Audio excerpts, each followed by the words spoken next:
Вітаю сябры. Гэта рубрыка на канале Аба літаратура і кава, рубрыка, дзе мы сустракаемся з беларускімі літаратарамі, пісьменнікамі, паэтамі, паэткамі, пісьменніцамі. І сёння мы рады, што ў нас у госці завітаў Зміцер Бартосік, беларускі пісьменнік, журналіст, бард. Вітаем, спадар Зміцер. Вітаю ўсіх.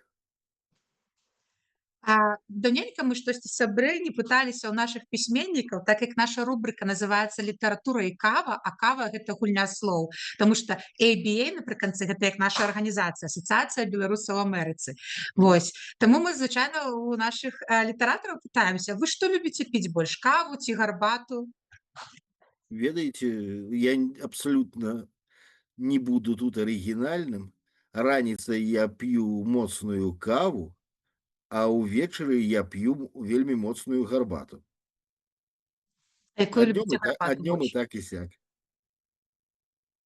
А што? А якую любіце гарбату больш? Звычайна я беру звычайны Ліптон, я купляю Ліптон і 3 пакетика. Таксама вось спадар Зміцер, мы да гэтага запісу пачалі, што вось там чалавек казаў: я вас памятаю яшчэ там з 90-х, а хтосьці Так. чуў па-рознаму, хтосьці праз прэмію Гідройца пра вас даведаўся, хтосьці праз журналісцкую працу. А распавядзіце вы зараз, дзе вы жывеце, калі гэта можна, ну агулам, чым вы займаецеся? Ну і мы з сям'ёй жывем у горадзе Варшаве. Я 4 дзяцей, 2 катоў, собака. Вот мы все живем у Варшаве. Жонка працуе в Макдональдсе. Вось. З яе кансерваторскай адукацыяй, але гэта такія грымасы эміграцыі. Вось я пакуль што не дайшоў да Макдональдса, но, можа быць, і дайду. Пакуль што я начитываю кнігі. Пакуль што ёсць што начытываць. Вось.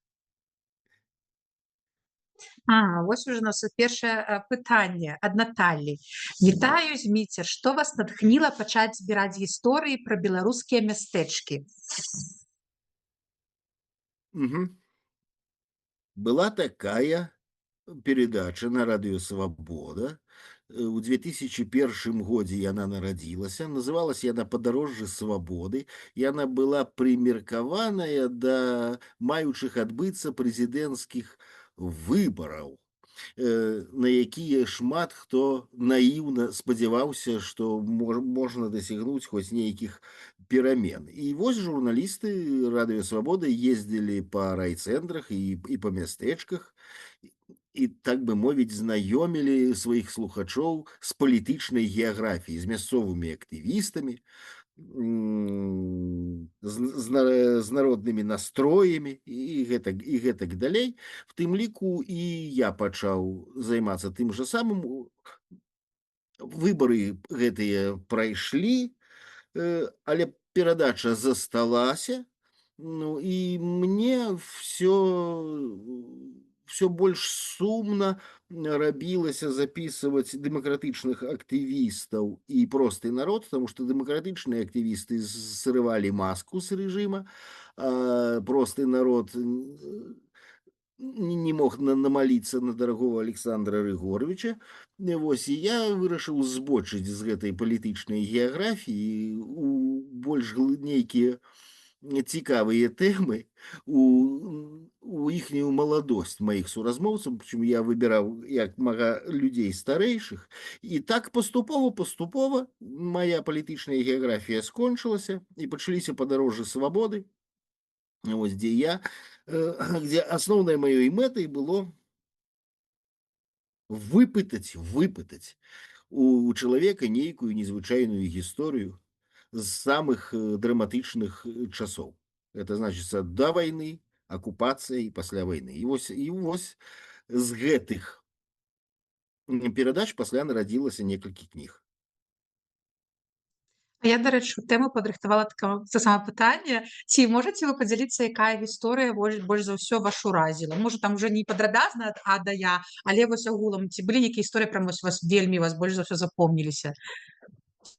Не, ну, іх шмат, слухайце. І отак вот навскідку. Я вельмі люблю гісторыю, яна зусім не страшна. У меня вельмі шмат, жахлівых гісторый часоў акупацыі. Вось. Я люблю там, где беларуская мова перамагла. Это в городе Глыбокім,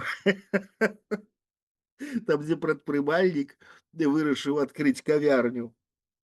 Гэтае месца вядомае як гара, і все так і называюць гара. Ну і ён і кавярню сваю назваў гара, так? І прыйшоў, значыцца, да рэклямшчыка, каб той яму зрабіў рэкламу. Ну, літары гэтыя здаравенныя. Той наш чалавек кажа: "На якой мове табе зрабіць?" Ну як на якой? Ну, понятно, как на каком языке нужно делать. Ну, на нормальном, на нормальном русском языке и сделай. Тем более дальнобойщики постоянно ездят. Но он ему и зрабіў гара. Але на народ это інакш як кавярню гора не называў. Гора. Ты пайшлі нап'ёмся в гора, там, где мужик там затрымаўся, ты, блин, зноў быў у горы, да я это гора спалю. І карацей, это все дайшло до райвыканкама. Этого прадпрымальніка выклікалі на кавёр, что ты там за гора адкрыў. Ну і давялося ему зноў ісці да таго ж рэклямшчыка, да рэкламных спраў майстра. Вось, і каб той хутчэй, значыцца, перарабляў на нармальнай мове з літарай А, гара, каб забыць пра гэтае гора. Мгм. А ўвогуле тады, конечно, тады гісторыі 90-х гадоў этих датычных беларусізацый, калі начальнікі пачыналі со слоўнікамі беларусізаваць свае бланкі, там Зміцер Лупач цудоўна распавядаў, як передвижная колонна, ну, это организация, якая будуе на вёсцы кароўнікі там і гэтак далей. Яе, значыцца, пераклалі в дакументах як вандроўная, колонна вандроўная. Можна падумаць, што пасля працы будаўнікі вандроўнай калоны пачынаюць жангліраваць, такі бродячы цырк. Нейкі яшчэ быў весёлы прыкол з тых часоў. Не, зараз не. Зараз, відаць, навскідку так не вспомню. Так, дзякуй за гісторыю. Тут усіх ляцелі тыя эмоджы смяющиеся. Дарэчы, Андрусь, ты ж таксама з глыбокага, так? Так, так.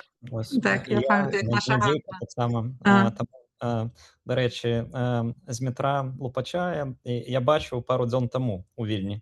Так што, Ён перадаў мой паклон ці забыў?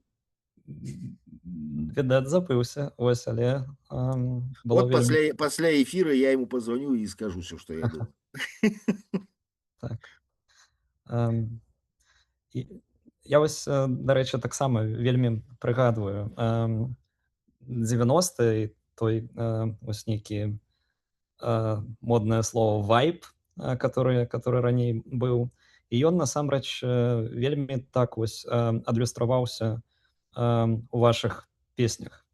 Мы просто з надзейкай пражылі агулам больш за 16 гадоў у Вільні, і мы вельмі часта слухаем вашыя песні той пары. Вось і цікава проста тое, што ў вас зараз такі варшаўскі перыяд жыцця. Вось ці нараджаецца штосьці падчас На варшаўскага перыяда менавіта ў пляне музыкі? Не, на жаль, не, на жаль, не. Я давно не пишу песен, Мгм. я эту справу закинул вот уже в новом стагоддзі, так. Мгм. Часам вот у меня нараджаются добрые мелодии, ну, так само можно сказать, песни на верши. Вот некалькі песень я зрабіў на вершы Всевалада Сцібуракі. Я лічу, што ў мяне атрымалася так. А сваё не, і не трэба сябе гвалтам прымушаць, таму што я ў 2006 годзе напісаў песню, і пасля мне сказалі, што ведаеш, Бартосік, не трэба. Все ж таки. Пасля таго, што было, это ўжо я сам разумею, так. Ну, быў такі перыяд, быў у віленскі перыяд. О, дарэчы, я вспомніў гэты прыкол беларусізацыі 90-х гадоў. Это вельмі, конечно. Одна фирма, не памятаю якая, это зноў жа Лупач расказваў, яны пераклалі общество с ограниченной ответственностью, і яны беларусізавалі не як таварыства з абмежаванай адказнасцю, а вот як в словнік яны залезлі, так і напісалі грамадства з абмежаванай адказнасцю. Ну, слухайте, ну, это просто вельмі глыбока, вельмі. Грамадства з адказнасцю. Это як людзі, якія не ведаюць беларускай мовы, перакладаюць там у складзе белкі як вавёркі. Вавёркі, так, вавёркі. Вось тут Наталья напісала каментар таксама. Кнігі ў вашай гушцы салодкі нябыт. Моя любимая дамавік Камерон Адама Глобуса. І таксама написала, што у нас Шаркаўшчынскага района. Дарэчы, так, я вось слухаю вас і думаю, адразу вспоминаю, я вельмі шмат кніг у вашай гушцы слухала, бо я вот большасці слухаю аўдыёкнігі. Вось вы размаўляеце, такія флешбэкі, вось што гэты голас вельмі у вас добра атрымоўваецца. Недавно слухайте, Слава пришла. Так. Мінулым летом было даволі цёмна в кавярні. Вось размаўлялі з жонкай, падыходзіць маладой чалавек, скажите, а вы Бартосік? А что такое? Да его по голосу. Ну, і ягоная спадарожніца таксама, так, слухай, голос, это ж ён. Ось. Хаця я не магу сказаць, што я вельмі задаволены сваёй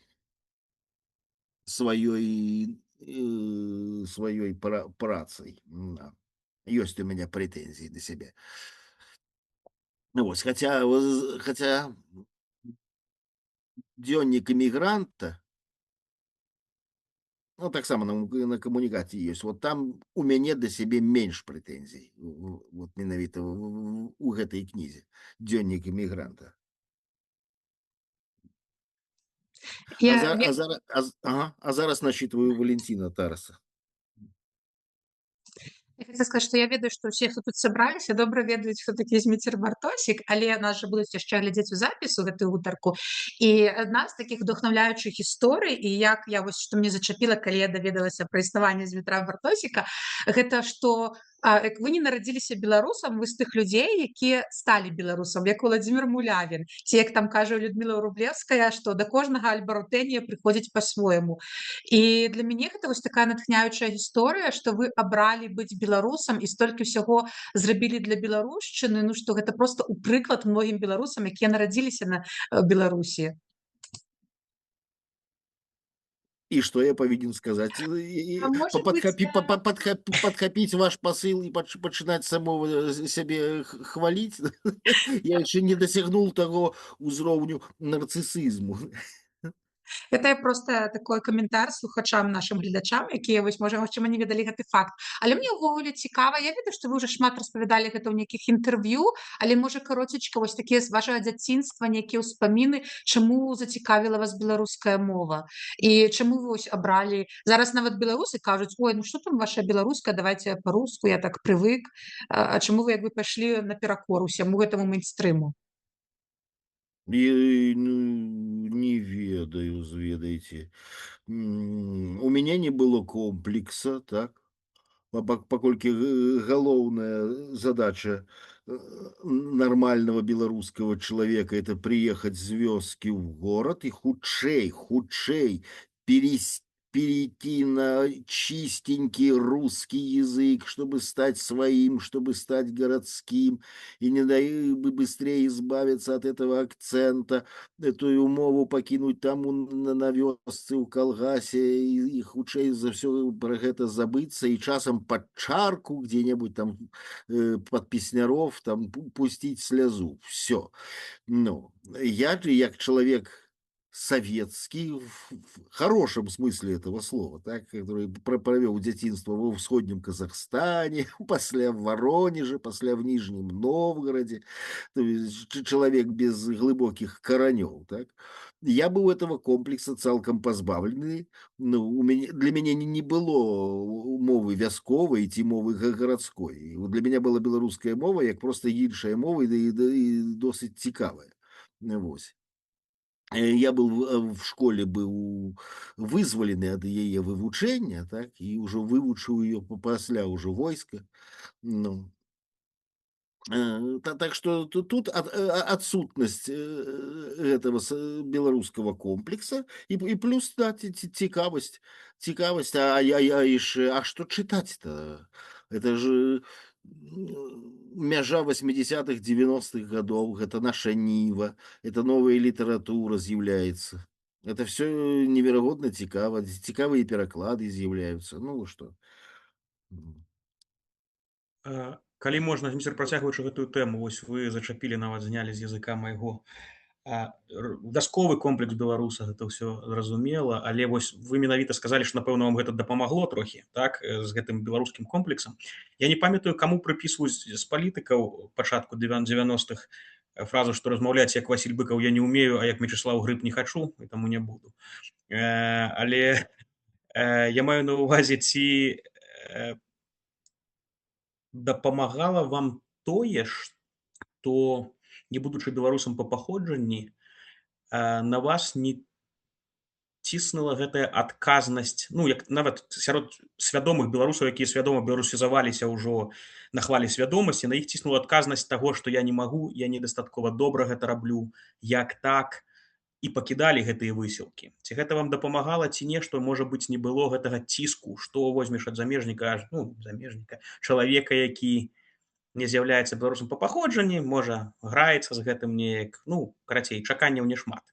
Ці гэта неяк мае сэнс, то, што я кажу, адлюстроўваецца? Можа быць, і мае сэнс, але, далі Бог, не ў маім выпадку. Таму што для таго, каб размаўляць на нейкай мове, ўсё ж такі трэба суразмоўца. Калі суразмоўцы ёсць і моўнае асяроддзе, значыцца пяройдзеш. Калі няма, это вельмі складана. Я вот ведаю масу польскіх словаў, так, але я баюся размаўляць. Не то, што баюся, но у меня ёсць затык. Потому что нормальных таких вот сталых, постоянных польскамоўных суразмоўцаў няма. Вось. І я як той... Вот тут я абсолютно в ролі тых небеларускамоўных, але разам з тым беларускамоўных беларусаў, якія разумеюць все. А досведу маўлення няма, тому што няма пастаяннага суразмоўцы. Там я ніякіх прэтэнзій да беларусаў не маю у гэтым плане. Ну, няма суразмоўца, ну што зробіш? Ну, кніжкі чытайце. А там і суразмоўцы з'явяцца. Так, будуйце свае беларускія бурбалкі. У нас тут у Людмілы рука. Вітаю, Зміцер. Я хотела запытать и прокомментовать вот этот выпадок с вашей биографии, что вы в 3 годы, атрымліваецца, за іншай краіны, можна сказаць, уже зараз з іншай краіны, тады ў межах адной краіны, пераехалі вось у Беларусь у ўзросце 10 каля там 10 год, і гэта вельмі... Это вельмі падобна на тыя выпадкі, як зараз людзі, беларусы, эмігруюць з Беларусі ў іншыя краіны, і дзеці вучаць мовы і адаптуюцца к тым краінам, куды яны вось пераехалі. І вось как бы зараз атрымліваецца, дети белорусы, я не знаю, переезжают в Америку, там, год-другі, і яны, умовно, там, себя называюць американцами. Але бацькі адчуваюць такую трохи страту, что, ну, якой же ж ты американец, ты же мой родненький белорусик, ну, куда, ты уже так шпаришь на той ангельской, так крыўдна, а вы, атрымліваецца, вот тое самае, вы пераехалі, хаця, наверно, тады не вельмі так адчувалася, але з цягам часу вот, сталі ідэнтыфікаваць, я так разумею, себя беларусам з цягам часу. Ці не адчувалі О, вашы бацькі какую-то не-не-не-не-не-не, страту? Не? мы были абсолютно советские. В школе вы что? Это русскоязычные города, советские люди. Цікавіцца беларушчынай, это уже калі мне было 22 гады, это уже пасля войска, это уже калі наша ніва пачалася. Не-не-не. У меня это все пришло уже в сталым узросце. Так что Ага, ага. Это детинство было абсолютно советское. Мгм. Зразумела. То гэты прыклад, зараз з эміграцыямі не зусім, падыходзіць. То бок Не у вас зусім не было падыходзіць. ніякай страты, у вас не было ніякага там пераходу з адной нацыянальнасці ў Не, другую. Вы былі савецкім чалавекам, там была вядома, расейская мова, тут расейская. вядома. Проста ў Так, межах адной краіны, атрымліваецца, пераехалі і так, ніякіх зменаў. так. Дзякуй. Але ж Іншая справа, ці магчыма захаваць беларушчыну ва ўмовах эміграцыі. Я не ведаю, не ведаю. У большасці выпадкаў, баюся, праз пакаленне, праз 2, я ўж не кажу праз 3 пакалення. Так, відаць, будуць внукі хто амерыканцамі, хто немцамі. Ну, калі магу дадаць, была статыстыка ад канадыйскага даследчага інстытута на гэтую тэму, тому што ў Канадзе прапорцыя імігрантаў сучасных імігрантаў нашмат большая, чым у тым же ЗША, напрыклад, і моўная палітыка трошкі іншая і культурная, чымся ў ЗША альбо ідэі. Казалі, што нават у папуляцыях, дзе мова існуе больш натуральна, чым у беларускай папуляцыі, назовем гэта так, шансы, што дзеці імігрантаў будуць валодаць мовай бацькоў прыкладна 22-24%, валодаць на прыстойным узроўні, унукі 6%. Гэта Ось канадыйская статыстыка. так.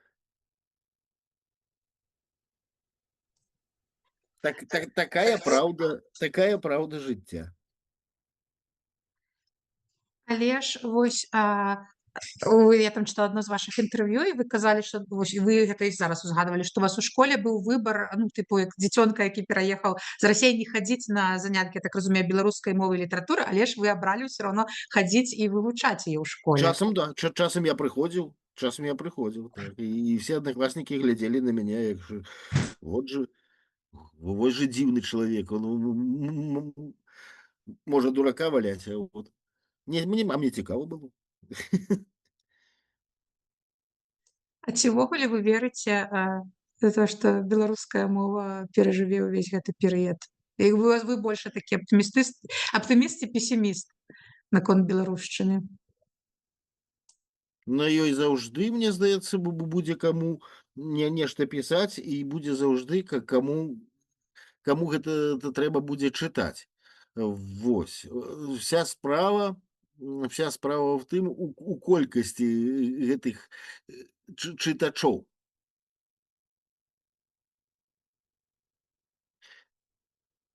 Я не буду тут нават баюсь нешта прагназаваць. Яна памірае, да, яна памірае ўжо 300 гадоў. Калі-нібудь. Як дзяржаўная мова яна памірае 300 гадоў. Вось.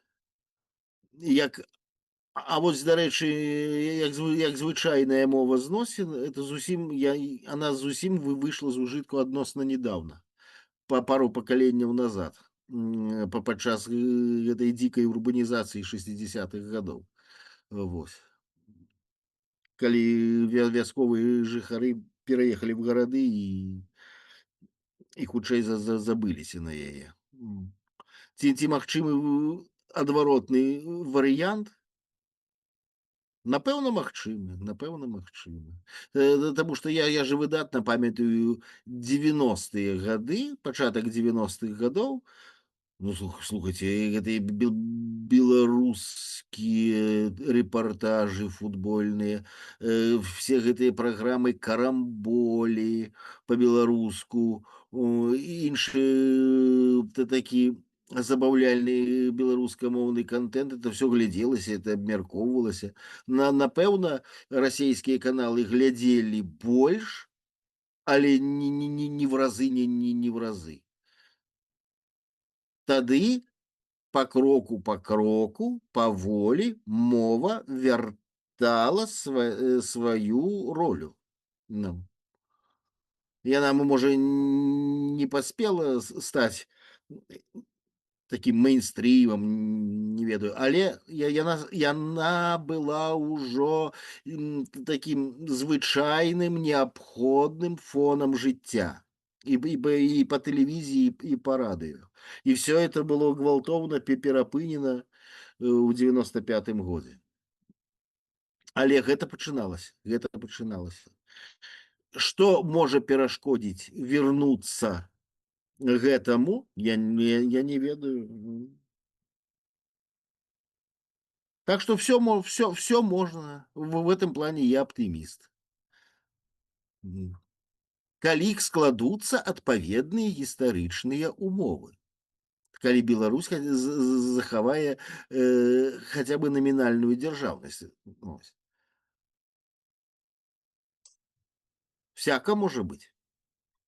Дякую за адказ. У Мілы зноў рука. Я хацела пракаментаваць вот пра беларускую мову, што раней яе атрымліваецца з вёскі, она была в вёске і яе не было в горадзе, і калі з вёскі пераязджалі в горад, то найхутчэй хацелі яе страціць і акцэнт гэты страціць. То зараз я падпісана на адну дзяўчыну в інстаграме, она называецца Янка з полымя, і яны з мужам зрабілі наадварот, то бок яна сама ці то з вёскі, ці то з невялічкага мястэчка, вучылася ў Менску, пэўны час жыла там, а зараз яны з мужам купілі хату ў вёскі і туды пераехалі. Яны таксама зараз беларускамоўныя, вось яны ў вёскі жывуць. І это Яна кажа, у горадзе нашмат прасцей, ну то бок хутчэй за ўсё ў Менску, она мае на ўвазе быць беларускамоўнай, што маўляе, калі ты прыязджаеш в райцэнтр или нават у сябе на вёске, у краме дзесьці там, ідзеш і размаўляеш на беларускай, на тебя глядзяць як на белую варону. Маўляе, ты чо, размаўляй нармальна. Вось. А ўжо ў горадзе наадварот тебе і адказваюць, і ўспрымаюць па-іншаму, как бы не глядзяць неяк дзіўна, здзіўленнем, вот так, не дзіўна, здзіўленнем. І атрымліваецца, не знаю, што зараз беларуская мова ўжо не столькі вясковая мова, сколькі, мабыць, мова інтэлігенцыі, или што, вось, як вы лічыце? Я лічу, што тут картина такая. На літаратурнай беларускай кніжнай мове такую чистюткую, но этому можно на Віленшчыне где-нибудь, вот такая самая близкая. А так по всей Беларуси пануюць дыялекты і трасянка. Справа в тым, што чыстай мовы вы гадоў 100 назад ніякай чыстай мовы вы бы не пачулі там в Нямецчыне. То есть чистая мова — это мова школы, это мова універсітэта, это мова кніг, на ёй гавораць у горадзе. Во всіх астатніх мястэчках і вёсках, где бы то ни было, што в Англии, што в Германии, што в Польше, гавораць людзі на сваіх вясковых дыялектах. Калі б беларуская мова мела, калі б гісторыя пайшла па іншым шляху, і беларуская мова мела такое же пануючае становішча, то бишь была гарадская, кніжная, яны бы все роўна бы казалі, вот, глядзелі бы як на белую варону, але, гарадская. Так як где-нибудь в якой-нибудь баварской вёсцы, в якой-нибудь правансальской вёсцы глядзелі бы на носьбіта чыстюткай кніжнай французскай ці чыстюткай нямецкай, зноў жа кніжнай, так? Так что Ёсць яшчэ такі аспект. Ну. Сябры, хто нядаўна далучыўся, далучайцеся да нашай гутаркі, абмеркаванняў, любыя каментары. Я там бачыла, у Вадзіма была рука. Вы яшчэ хочаце што-то сказаць, ці ўжо ўсё, не, руку знялася? Пакуль людзі думаюць. Калі мы вернемся да літаратуры, ці чытаеце вы зараз самі якуюсьці літаратуру, якія жанры вы любіце і што з беларускай літаратуры вам падабаецца? А можа, і замежнай? Я постоянно читаю, обожаю Винцесия Мудрого, моего любимого письменника. Так? Ну, и он пишет про советские часы, про дзяцінства, пишет с гумором. Вось таму мы люди не одного поколения, вось, але реалии мне близкие. Ну. І эмоцыі таксама мне блізкія, вельмі люблю. І у каго ёсць нейкая ностальгія па савецкім дзяцінстве, то вельмі раю Вінцэсія Мудрого. Што яшчэ чытаю? Зараз чытаю аўтабіяграфічны, не аўтабіяграфічны, а баёпік. Так. Пашкевіча пра Алеся Груна цікава, это у апострафе. Вось збіраюся чытаць у перакладзе Сергея Шупы роман Соболяўскайте. Вылетело у меня з головы. Вылетело з головы на назву. Сам Сільвус Рэма? Так. Прачытаў я в ягоным перакладзе роман Кучина Сатула. Выдатна, асабліва для людзей, для якіх не чужая Вільня, ну это просто. А я еще таксама заспеў Вільню 92-го года, калі яшчэ не сышла савецкая эпоха, і вот гэты савецкі Вільнюс, і настрой, і атмасфера вельмі цікава. Так, дзякуй. Люда, тебе яшчэ штосьці? Вы казалі, Зміцер, што вы агучваеце зараз кнігі. І атрымліваецца, што агучваеце, то бок на працы чытаеце, потым пасля працы чытаеце кнігі, которые вам цікава. Не надакучвае чытаць-то? Не стамляецеся? Не шмат ли вот в голове вот этого всего? Или калі вы читаете, агучваете, вы як бы не читаете, вы это все как-то играете, проговариваете, и адразу же забывается все, что прочитали. Вось як гэты працэс працуе?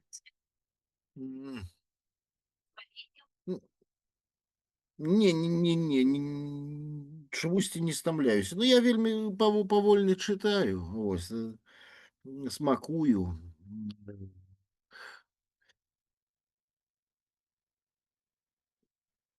Вы спыталі, прочитаў і забыў? Не, памятаю все, што прачытаў. Асабліва, калі начитываю на дыктафон, то там памятаецца все. Я вельмі давно хотел почитать Валентина Тараса. Я лічу, что это одна из лепших, калі не самая лепшая, таких аўтабіяграфічных кніг успамінаў. Вельмі шчымлівая і адначасова вельмі гумарная. Вось. Некаторыя ўспаміны ён чытаў на радыё Свабода, і яны захаваліся, іх можна слухаць, ну там іх не шмат, там па пару гадзін. Вот. Так, як робіць гэта ён, я не зраблю, потому что у аўтара свая манера, вось, ну у меня і задачи такой няма. Вось. Але я читаю і просто поражаюся лишний раз, просто пераконваюся, наколькі часам жыццё на падзеі, на сюжэты бывае багацейшае за самыя закручаныя сюжэты придуманыя. Вот, так что калі гэтая праца скончыцца, раю Раю шукаць на камунікаце кнігу Валентина Тараса «На выспе ўспамінаў». Я яшчэ вось вельмі люблю чытаць блог Крысціны Дробыш. Там яна дзеліцца всякімі такімі лайфхакамі гучкі, што яна робіць, там пра голас всякія такія штукі. І ці ёсць у вас нейкі рытуал, як вы агучваеце, ці нейкі, як вы там рыхтуецеся? І ўвогуле вы ўжо так даволі не нуб, не новічок у гэтай справе, ці як хутка вы агучваеце? Новичок, не Не? профессионал, не М. новичок, все-таки Да.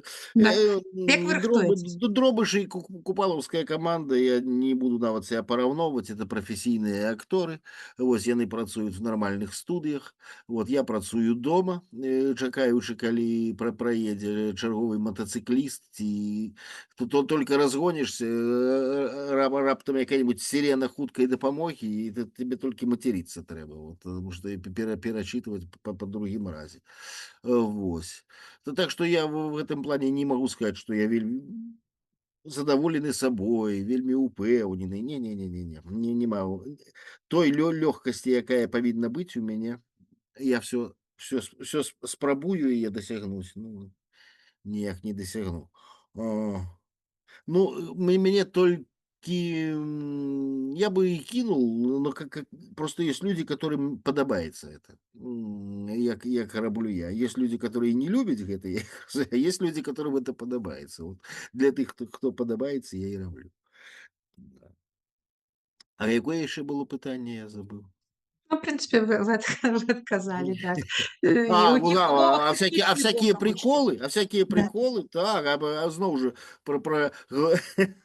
про глобуса, значится, я сижу, значит, знакомлюся с текстом, сижу на кухне и, значит, читаю там кавалак, что а, во сне яе любіў і мядзведь, і конь, і нават слон. И тут заходит, значит, дочка на кухню, в холодильник, кажу, боже, хотела взять просто йогуртик, а трапила на нейкі порнхаб. Я кажу, як ты можешь параўноўваць вот такой сумный, банальный, скучнющий порнхаб с классычнай беларускай літаратурай. Як у тебя язык поворачивается. А другі прикол был, это, значится, начитываючы роман Гапеева «Час цмока», я неправильно поставил натиск. Там, значится, ягоныя руки слизгали по пяшчотнай скуры яе ног. А я начитал слизгали. А трэба слизгали. А чтобы это все вставить, мне трэба знайсці той тембр, той темп, каб пасля врезать готовую уже выправленную фразу. И я, значит, сиджу и несколько разов, значит, перачитываю, отдаляючы микрофон, каб ягоныя руки слизгали по пяшчотнай скуры яе ног. Ягоныя руки слизгали по пяшчотнай скуры яе ног. Нарэшце мой сынок не вытрымлівае: тата, блин, ягоныя руки нарэшце калі-небудзь даслізгаюць па пяшчотнай, блин, скуры яе ног. Ты кажу, вот книжку прочитай, ой, послухай книжку и даведаешься.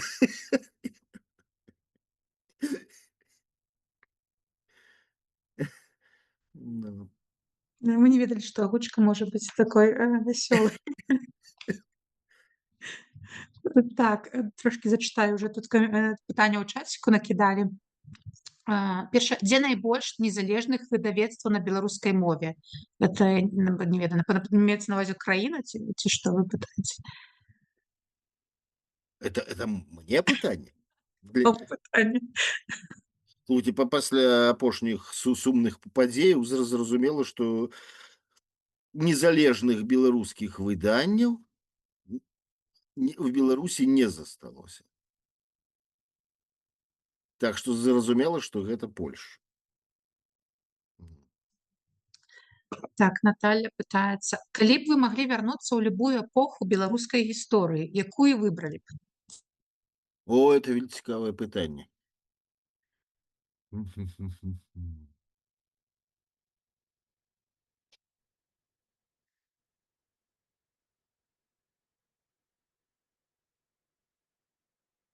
Цікава, конечно, цікава прайсціся па Менску 20-х гадоў. Вельмі цікава.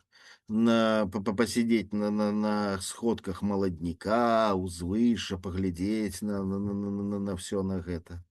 Вось. Паслухаць, ну, паразіцца іхняй альбо наіўнасці, не ведаю. Ну, і 60-е годы цікава, ведаеце?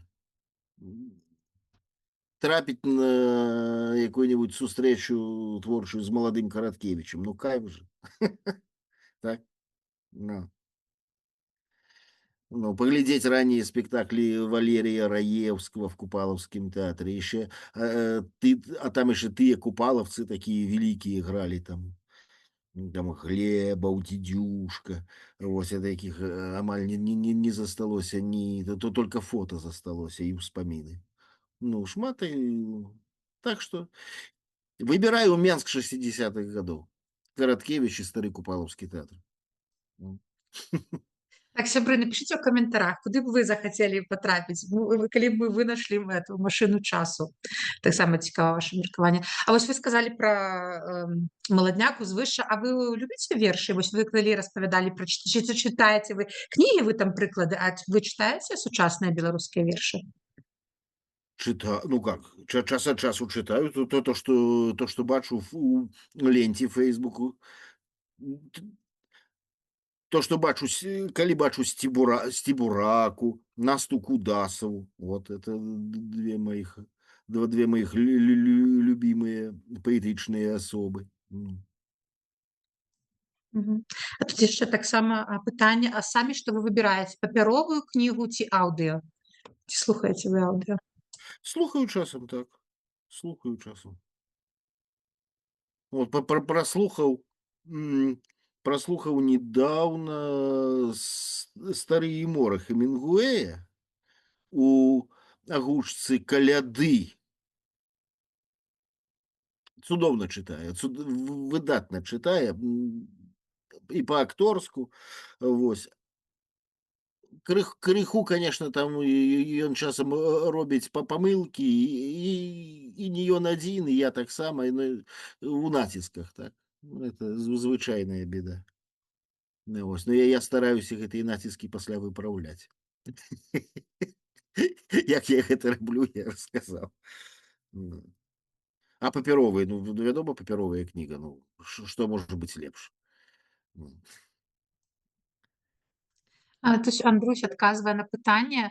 Я хацеў бы ў будучыню патрапіць, ну, вядома, Андрусь, пабачыць, ці штучны інтэлект захопіць свет, так?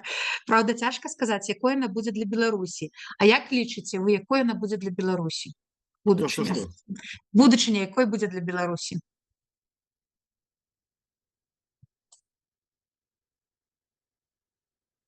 Бліжэйшая будучыня, я не думаю, што яна будзе вельмі светлай. Вось. Але калі да вайны не дойдзе, ну, да такой сапраўднай, ядернай, то, я думаю, рано ці позна вернемся мы на нормальную дорогу. Вернемся. Зміцер, скажите, а ці вернемся мы на дорогу з вашай старой песні, калі мы станемся глыбокімі дзядамі? Тады я быў толькі падлеткам, зараз яшчэ не дзед, але ўжо хутка туды іду. Ну, я про гэта і кажу, просто по наивности думалася, что мы яшчэ крыху, і гэты жарт, ну, увасобіцца ў жыццё. Не, а оказывается, для этого трэба некалькі пакаленняў. Ну так, Google Map пешую з Егіпту да Ізраілю показвае 6 дзён ідці, а не 40 год.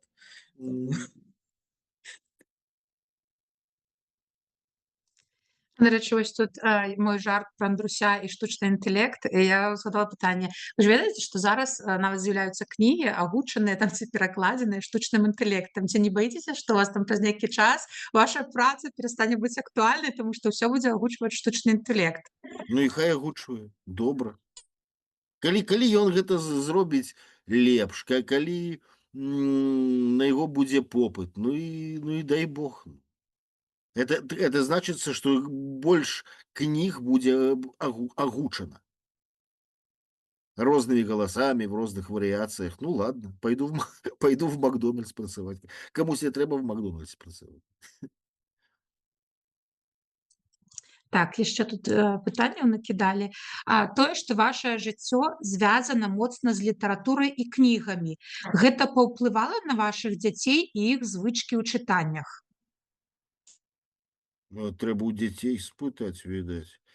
Вот, таму што вот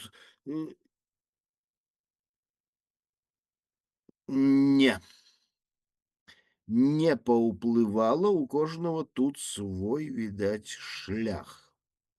Потому что старэйшыя дзеці амаль не чытаюць, а малодшыя дзеці Юстына і Геральд, яны чытаюць, але вельмі сваё. Вельмі сваё. Ну. Гера любіць нейкую філасофскую літаратуру, будыйскую літаратуру, нейкія там трактаты. Юстына, хоць у яе песні, на маю думку, глыбокія, але яна вельмі кажа, хоць мне і сорамна, но я все роўна так хочацца пачытаць нейкую бздуру, вот просто нейкую бздуру пра каханне, любоўны раман. Я кажу, ну і цудоўна, ну. Калі у гэты час адпачываюць мазгі, ну і здорава. Перадайце Юстыне, ўсё ў парадку з ёй. Нам усім пасля рэальных падзей жыцця ўсім хочацца вельмі пачытаць бздуру, каб ужо ад рэальнага жыцця адпачыць. Так. Наталя пытаецца, што натхніла вас напісаць гісторыю клініка кітайскага дантыста? Я ніколі не пісаў кніг. Я же не пісьменнік. Я же не сапраўдны пісьменнік. Это все вынікі радыёперадач. Это все вынікі радыёперадач. Ператвораныя ў кнігі цыклы радыёперадач. Што меня прымусіла прыдумаць рубрику «Забытый адрес»? Вот заехал аднойчы на хутар Мігаўка. Ну, і там сустрэў чалавека, які памятаў першага рэдактара, заснавальніка газеты «Наша Ніва» Александра Уласова. Для меня это был просто шок, что я праз один рукапотиск, ну, я як з самим Уласовым парукаўся. Ну, і пасля паехаў далей. І вот так нарадзілася рубрика «Забытый адрес», з якой пасля выйшла клініка китайского дантыста. Ну, мы знайшлі клініку китайского дантыста все ж таки. Не гледзячы на тое, што это было вельмі нелёгка знайсці, таму што мы выйшлі в гэтым раёне Лондона. Я абсолютно не расіст, як вы разумееце, прагрэсіўны чалавек, але амаль не было белых твараў, так? І я разумею, што это людзі, якія жывуць тут, ну максимум гадоў 20. Я нейкую клініку кітайскага дантыста, якая існавала там з 70-х гадоў, яны, хутчэй за ўсё не ведаюць. Вось. Да, і афрыканцы гэтыя чорныя нам не ведалі, што былі бы рады нам дапамагчы, але нішто, ніяк, што ты зробіш. І тут а белыя, которых мы сустракалі, они только по-польску, только по-польску размаўлялі. І тут я, значит, бачу, сидіць на бардзюры стары, з нейким портвейном, с бутылькой, с портвейна в руках, и прямо с горла этот портвейн, значит, осушает. Я гляжу, вот же кавалок старого доброго Лондона. Такой внук Джона Сильвера. Застаўся, значит, все ягоныя одноплеменники позбегали с этого района, так, потому что там живут только африканцы и арабы. А он, значит, застался как вот верный так своей улице, своему двору, своему портвейну. И мы, значит, кинулись до этого старого лондонца. Ну, где клиника китайского дантиста? Он на нас луп-луп. І, значить, і я так, може, пан розмовляє по-польську? І він, «Oczywiście, пан!» Так что Джона Сильвера в районе метро Seven Sisters мы так и не знайшли. Але знайшли клинику, да, где была придуманная літера унискладовая. Сябры, вось хто дагэтуль не чытаў Адама Глобуса, усе захацелі пасля вашых расповедаў пайсці пачытаць Адама Глобуса, а хто не чытаў клініку кітайскага дантыста, зараз усе кінуцца чытаць пасля вашых расповедаў. Слухаць. Клініку кітайскага дантыста трэба слухаць, нам трэба будзе, калі тэхнічна гэта можна, прышчапіць нейкую спасылку пасля Так, мы усе на спасылкі клініку прычэпім. кітайскага дантыста. Так, пад відэа, пад запісам абавязкова падзелімся спасылкамі, пра што мы тут узгадвалі ўсё. Так, што тут яшчэ ў нас? Тут Людміла яшчэ пытаецца пра папяровыя кнігі. Дзе бярэце папяровыя? Дома, напэўна, у вас засталася вялікая бібліятэка. Засталася. Часам сябры тое сёе прывозяць. Вось. А так, купляю у кнігарні кнігаўка. Падчас всяких літаратурных імпрэз. Вось недавно была вершы на асфальце. Вельмі добра. Яшчэ тут вы, калі вы распавядалі пра дзяцей, Людміла вас пытала, якія цікавыя імёны дзяцей, адкуль паходжанне, як вы выбралі? Слухайте. Вот с жонкой не выдумляли, а глядели, и по святках было близко, и каб на вухо клалось, и каб было не такое, чтобы уже зусім частое. Вось. Но Геральт, просто жонка хотела менавіта Геру. Геру, але не Германа. Вот вынь и положь. Гера, але не Герман. Но я и кажу, есть Герард Васильев был опереточная зорка в свой час, и есть Геральт. Вот. Спынилась на Геральде, добро. Но Геральды есть. Слухайте, цудоўная гісторыя у меня была.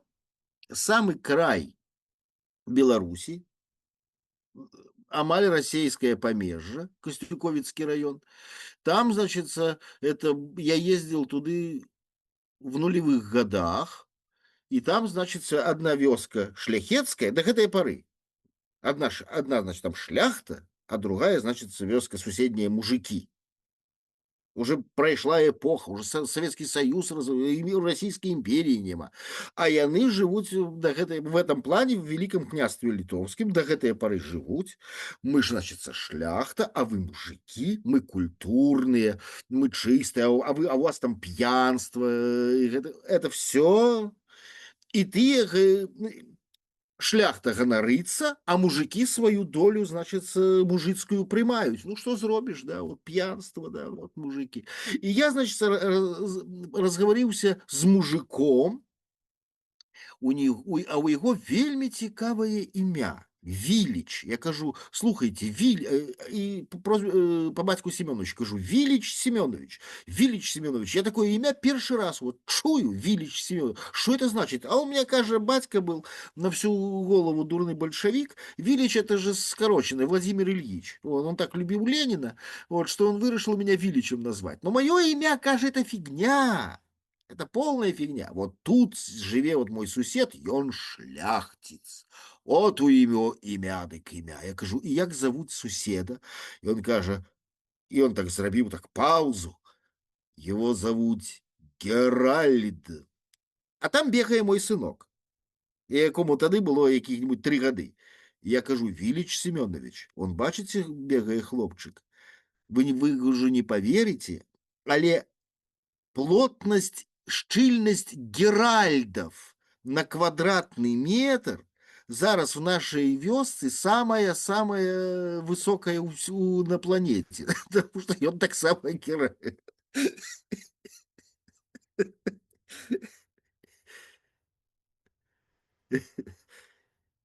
Ой, файная гісторыя, дзякуй. Сябры, мы ўжо гадзіну гутарам, ёсць апошні шанец задаць нейкае пытанне ці пакінуць нейкі каментар спадару зміцеру. Таму падымайце рукі ці пішыце ў чаціку. Ад мяне вялікі дзякуй. Мне падаецца, так яшчэ весела і класна на сустрэчах нашай літаратуры кавы у нас даўно не было. І я вам хацела цябе сказаць, спадар Зміцер, кідайце вось гэтую, там Людміла пісала вышэй у чаце, сіндром самазванца. Я не пісьменнік, і агучка ў мяне не вельмі, усё ў вас вельмі і добра, недарма прыйшлі людзі, якія вас вельмі любяць сюды. Я ўпэўнена, яшчэ там і па відэа паглядзяць, і ў каментарах вам пакінуць. Мы вас любім, і як вы пішаце, і вы пісьменнік сапраўды, і як вы агучваеце, таму што давайце гэта, кідайце свае сіндромы самазванца. Я аднойчы нарваўся на гэты синдром, значится, это было апошняе мирное лето 19 года. Нас с семьей запросили паспяваць для одной экспедиции археалагічнай, студэнты-археолаги. Вось, вельмі дзікая мясціна, міжрэчча Дніпра і Бярэзіны. Яны там рылі нейкія стаянкі старажытных беларусаў, якім там 100 000 гадоў. Вось. І мы адпрацавалі сваю звычайную праграму з баянам, все цудоўна. Вот, а пасля вогнішча, размовы, яны кажуць, ну, от нашего стола, значит, вашему столу мы, значит, вам свою любимую песню, значит, запяем. И заспевали «На руинах великого княства». И эта песня, которую я написал в 92 году, записал ее на студии в 95, и больше до яе не вяртаўся ніколі. Просто ніколі. Потому что я лічу, что это слабое, никому не под это пафосное, жахливое, ну, просто, ну, соромно. У меня же были там и про Вильню, и были песни-анекдоты, а это просто забыть, и тут высветляется, что все эти мои віленскія, все гэтыя мои эти анекдоты, а яны выбрали гэта и хором, и я сидел, пускал старческую слязу, и ни холеры не разумел. Да.